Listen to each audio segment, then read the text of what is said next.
97.9 FM.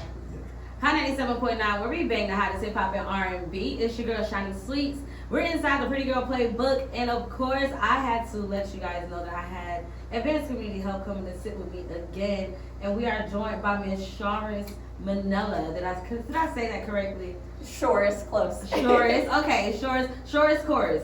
That's right. That's right. Okay. All right. So you guys, like I was telling you, we are all under this whole new year, new me. Let's get into the gym. Let's eat right. Let's do all the things. So with that trend being something that we all follow, we had to get a dietitian in here to talk about how we can set our goals this year, stick to them, and what other approaches you can take and how you can get more information. So first and foremost, thank you for being here. How you feeling? Good. I feel great. Thanks for letting us come on.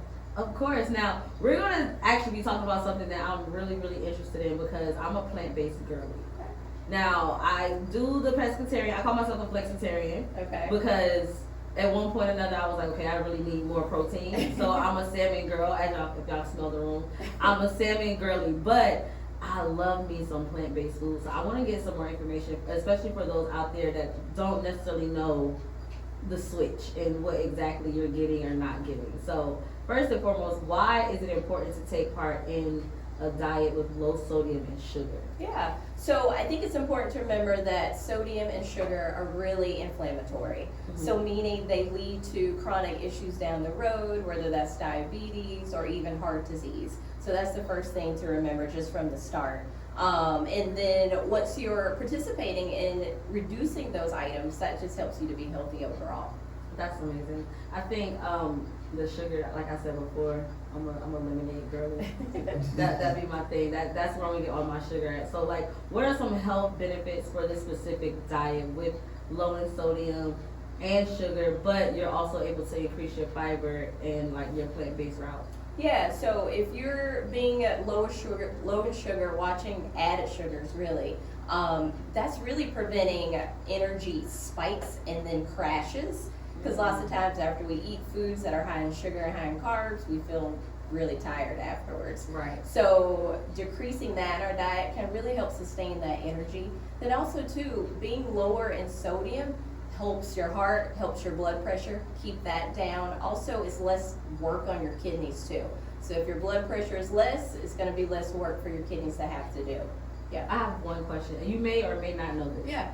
Soy sauce is just crazy salty, right? So salty. And then you have the low sodium soy sauce. Does that really make a difference? Because I don't really taste the difference. I feel like you still have to just put like a dash. Yeah, it makes a difference. It does. But like you said, even the reduce is still really high. Okay. So when you're using it, a dash is really all you need. I be thinking I be tripping, y'all. I swear. Because I look, my sister made some stir fry the other day, and she had the soy sauce, and I was just like, just put it on the side. Yep. Just put it on the side, because at this point, I want to actually taste the flavors, and all I'm tasting is like the salt. The salt. Like I can actually taste that. So yep. You guys, I know we love our stir fries and stuff like that, but we gotta watch that. Now, how do you increase your fiber in your diet while avoiding like gas, bloating, cramping, especially when the girls eat before they go out? Right, yeah. So fiber is really beneficial for heart health too. It helps to lower cholesterol. It's also good for your GI system. Mm-hmm. So when you hear about the gut-brain interaction, fiber really helps with that. Mm-hmm. Foods that tend to be higher in fiber are going to be your fruits and vegetables. So back to that plant-based eating. Mm-hmm. It's also going to be your whole grains too. But when we get on a kick and we want to introduce more fiber, sometimes we go all out. We start eating a ton of the fruits and vegetables, a ton of whole grains, and we end up with those symptoms. So start off slow, okay? So if you know you're not eating a lot of vegetables, start with having vegetables with dinner time and just working your way up from there. And then also to increase your water intake. That's going to help keep things moving like they're supposed to move, mm-hmm. and decrease some of those bloating and gas symptoms. Ladies, we're trying to get right. Summertime fine. So make sure you're writing this down. Now, people think many plant-based foods are like bland, and like what are some ways to enhance flavor without adding too much salt or anything like that? Yeah, we love our salt. I always tell patients that our taste buds are addicted to salt, sugar, and fat. So we're kind of fighting that too. But don't forget about those other seasonings. We love garlic powder. We love onion powder. And keyword is powder. get the powder versions versus the salt versions, because Right. garlic salt is mostly salt. Yeah. So don't forget about those other herbs and spices. Season your food with those first.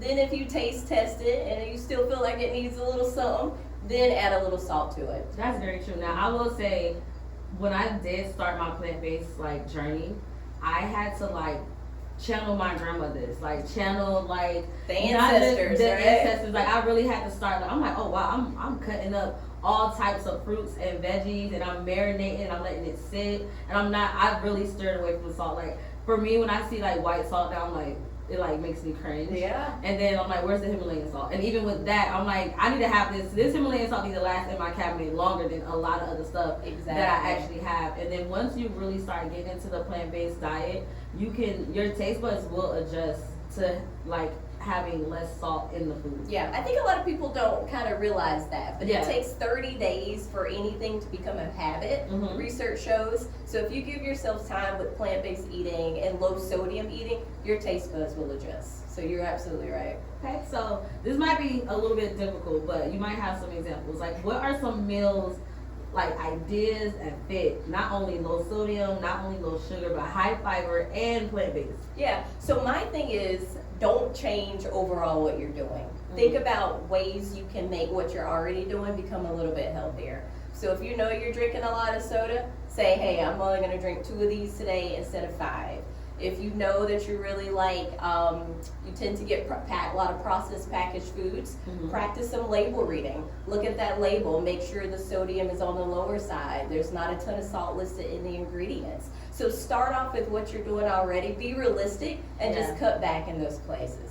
I love that. I know I have one key meal that helped me actually do that. Yeah. I'm a taco girl, and so like I got the plant-based ground beef, and I kept everything else, but instead of sour cream, I did the Greek yogurt. Okay, perfect. And then instead of me actually doing the flour tortillas, which I love, I just make it a salad. Yeah. I just make it a taco salad. Yeah, But little that quick helped. fixes. Yeah, Yeah. it was quick. It helped, and I was still able to like season my ground beef like I wanted to. Like it wasn't too much of a switch, and I was still able to get all the flavors because I'm using the peppers and the onions and so on and so forth. So you guys go ahead and make, Taco Tuesday is coming up. Making some plant-based tacos. That's right. There you go. Now, if you could give our listeners advice for starting this dietary shift today, what would it be?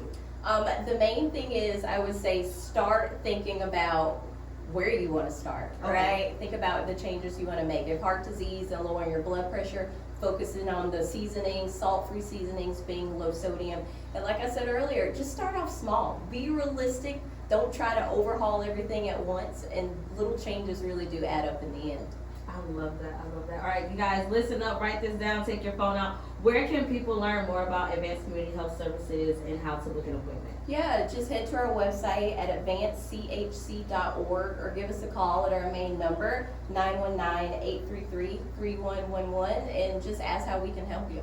Amazing. Of course, you guys, I love when Advanced Community Health comes and gives us all these tips. I really be taking this advice. I be keeping it with me. I be feeling good too about it.